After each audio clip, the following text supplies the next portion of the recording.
നമസ്കാരം, സിറ്റി ന്യൂസിലേക്ക് സ്വാഗതം.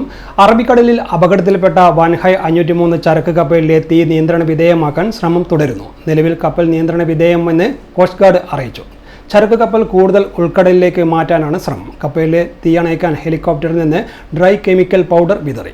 തീ കൂടുതൽ വ്യാപിക്കുന്നത് തടയുന്നതിനായി നേവിയുടെ ഹെലികോപ്റ്ററിൽ ഡ്രൈ കെമിക്കൽ പൗഡർ കപ്പലിലെ തീപിടിച്ച ഭാഗങ്ങളിൽ വിതറി.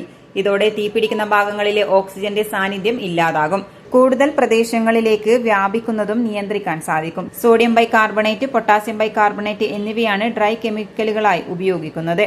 തീ നിയന്ത്രണ വിധേയമായതിന് പിന്നാലെ ഒഴുകി നടക്കുന്ന കപ്പലിനെ നിയന്ത്രിക്കാൻ സാധിച്ചതും രക്ഷാപ്രവർത്തനത്തിലെ വലിയ ചുവടുവയ്പ്പാണ്. കപ്പലിനെ കൂടുതൽ ഉൾക്കടലിലേക്ക് എത്തിക്കാനുള്ള ശ്രമങ്ങളാണ് നിലവിൽ നടക്കുന്നത്. അതിനായി ഇന്നലെ വിദഗ്ധ സംഘം എത്തിയിരുന്നു.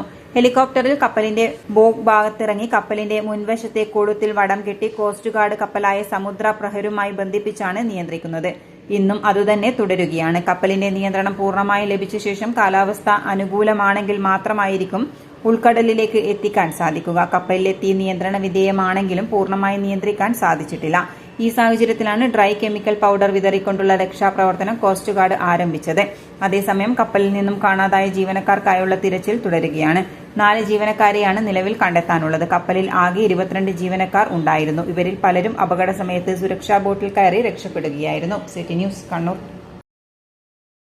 കൂടുതൽ വാർത്തകൾ അറിയാൻ സിറ്റി ചാനൽ വാട്സ്ആപ്പ് ഗ്രൂപ്പിൽ ജോയിൻ ചെയ്യുക. ഒപ്പം യൂട്യൂബ് ചാനൽ സന്ദർശിക്കുക. വാർത്തയുടെ അവസാനിക്കുന്നില്ല. മറ്റൊരു വാർത്തയുമായി വീണ്ടും കാണാം. നമസ്കാരം.